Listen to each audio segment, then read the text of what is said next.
somehow on the field. So Just a couple of things first. It looked like we came out pretty healthy. Sorry. Wait a second. So it looked like we came out pretty healthy. First of all, I hope that Shiloh and Shador are okay. Looked like both of them. It looked like Shador could have maybe. I don't know if he could have finished or not, but Shiloh got taken and was out. So hopefully they're both okay. I think they're great players, great competitors, and wish them the best. But really proud of our team. Defense scored second week in a row. We got some contributions. My kind of game. We won the game. There's still a lot to improve. So I get to be the coach and be happy at the same time for a night. So with that, I'll see what questions you have. What did you think of the atmosphere inside the stadium? Was it what you hoped it would be? It was electric. Again, the crowd noise was fantastic. The energy was fantastic. Our players fed off that. And I think it's in this modern era of communication, all that, it's really hard to play in an atmosphere like that. So, thank you to the student section. They were there early. Thank you to our fans. It was really a special night. After last year's loss in Boulder and coming back this year and just making a statement with this win, what does that mean for the rest of the season then? I don't think it's like I said. I don't think it's a referendum. I think last year had to happen so that this year could happen. I think that's a lesson I take with me all the time.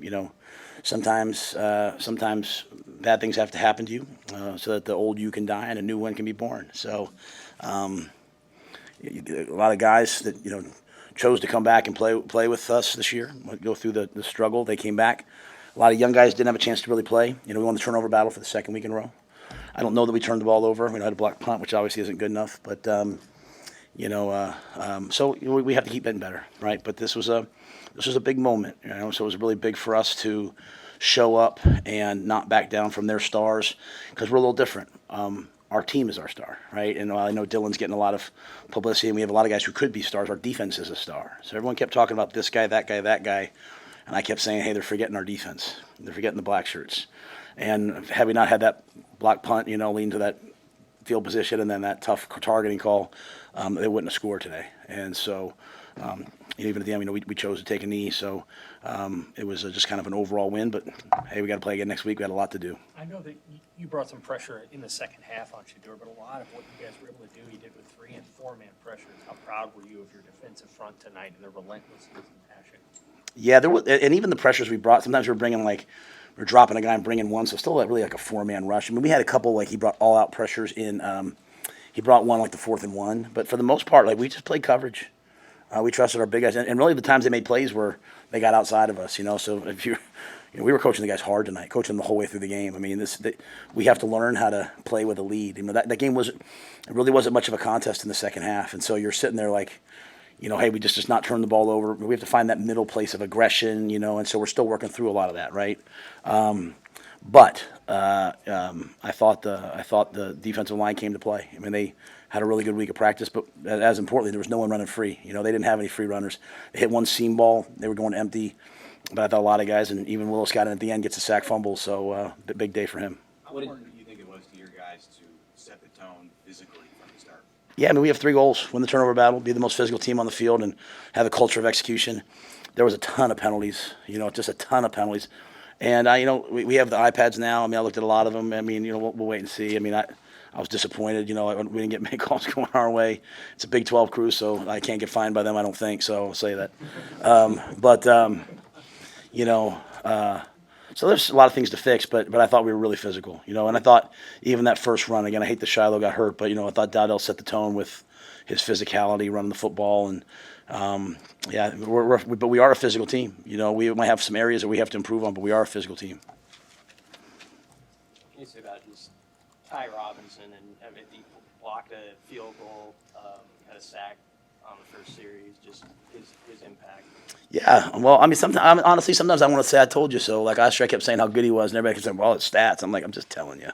And so, he's a dominant player. Every scout that comes in, I'm just telling you guys, he's a dominant football player that can play 4 positions, and he plays hard.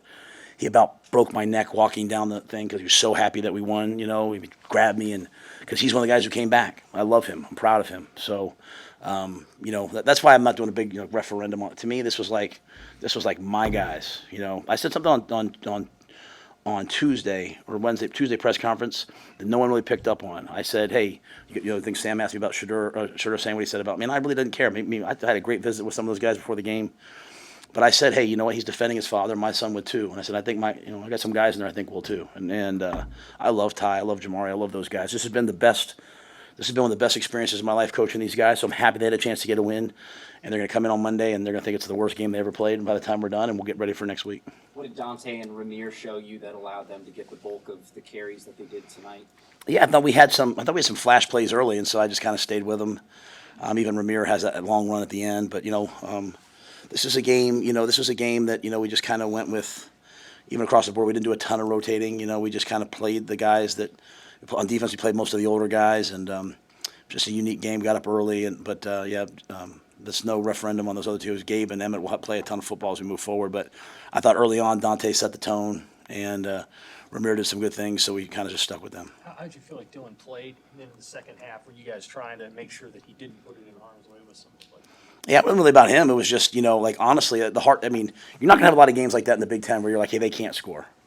So if they can't score, what do you do, right? So again, I was pushing us on offense to be aggressive. Again, you take away some of those penalties, and we are pretty aggressive, right? And we had some mistakes, right? We call a counter, the guard doesn't pull, or something happens wrong, and we get hit for a loss. And we have to get a lot better in the field goal game. Like I should be able to kick those field goals, and so we have a lot of work to do. The snaps still aren't. We have some things to work on, and that's not calling anybody out. That's just coming out of the game, like game flow. Hey, let's just add 3 points here. Let's add 3 points there. But a lot of those penalties really hurt us. That'd have been a 300-400 yard rushing game if that long run and all that, because I think we finished with 185. So, I forgot. I'm sorry, Sam. I forgot what you said. I'm pretty excited right now. Dylan played. And Oh, I thought you guys Dylan played trying to, make sure he didn't throw an interception. No. I mean, we they were bringing a ton of heat. We were having a hard time picking up. They were bringing everybody, right? And we got some DPIs.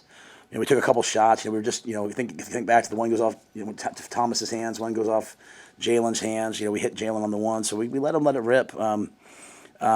But hit the seam ball, backed up. We were backed up at 2nd and 20. We throw a seam ball to Borkacher. So I didn't think we just overall just kept trying to find, because we got up to 75 yards rushing right off the bat. And then they just changed everything. When Shiloh went out, they started playing some cover two. They started bringing some different pressures, and defense scored, and just felt like we got a little discombobulated maybe. But I'm going to put the ball in Dylan's hands. I trust him. Your guys have even started to talk about complementary football, and you had the moment last week after the safety, after Bushini's punt down to the 2 with the big 6. How much of that is the kind of stuff that you've been preaching to them for a year and a half, and how big of a moment for momentum do you think that was in the team? That was a huge moment. I was really happy for Brian. And, a couple times I said to the guys on the field, even like when we start talking to the other team, I said, hey, guys, we've been trained. Like, we know, we botched the 2-minute warning. Like, we could have milked the clock down to 1 second and gotten the ball to the 2-minute warning. So we gave the ball back to them, which is which is not good enough. Now, luckily, we got the ball back, and then we went down and scored. It's 2 weeks in a row now. Dylan and the offense have gone down in 2 minutes right before the half and put the ball in the end zone. But I think the complementary football's there, and our guys are understanding it, and I think the coaches are doing a good job preaching it. Hey, Coach, this is a team that you played tonight that brought in an entire new offensive line, and your front seven seemed to not have much of an issue with that. Is that more the players executing, or is that something you saw on film? I think we have good players. I just think we have really good players. I haven't seen the tape yet, so it's hard for me to say what happened. But we have really good players. They execute a really difficult scheme that requires a lot of thought and a lot of teaching. And we think we have 5 or 6 or 7 starters on the front D line. I think MJ and Prince Will are interchangeable. We put Willis in at the end. He gets a sack fumble. I mean, we got really good players. It's a credit to the guys. How happy were you for Tommy to have that moment? How hard he's worked the last year, that pick 6. Yeah, I mean, everyone kept talking about the other team's corners.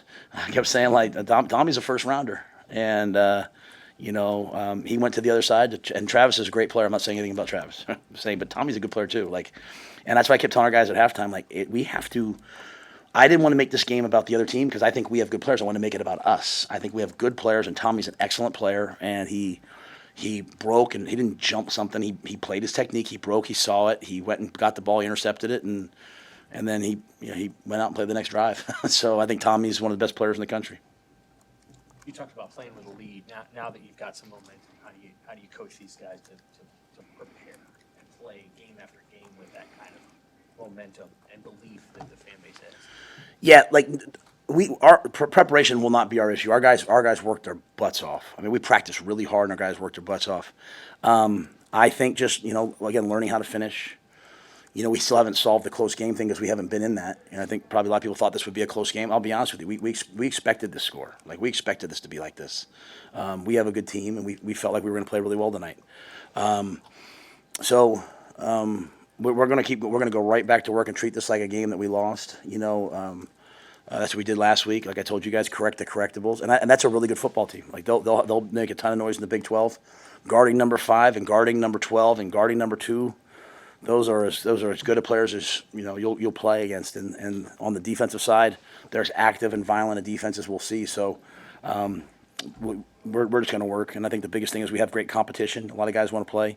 Ja'Cory keeps making plays. Now we got Jalen involved again this game. Thomas made a big catch down the middle. So we just have a lot more I think we have to get done. Coach, with the defense playing as well as it has, and then you have Dylan off-platform throw across the field down to the 2 on national TV. Just how excited are you as a coach, and how excited should your fan base be right now? Okay. And that was just for the play by Dylan was great. But that's a roll throwback. That was a great call, great play design. They said they had it, and it was cover 2. Jalen did a great job. The ability by Jalen to come back and get that ball was fantastic, and Dylan trusting him. But I think the biggest thing about Dylan is, we didn't turn the ball over. Like we're protecting the ball, still being aggressive, and we've had a good defense. The defense just needed some help. We have a lot of work to do on special teams, right? We got a pump blocked, miss a field goal, kick. We got to give up a 70-yard kickoff return. So there's a lot of those things. In terms of the fan base, what I would say is, let's just take it one game at a time. Let's just where our players will get in trouble and everyone will get in trouble is we'll start zipping ahead to like 4 weeks from now, 5 weeks from now.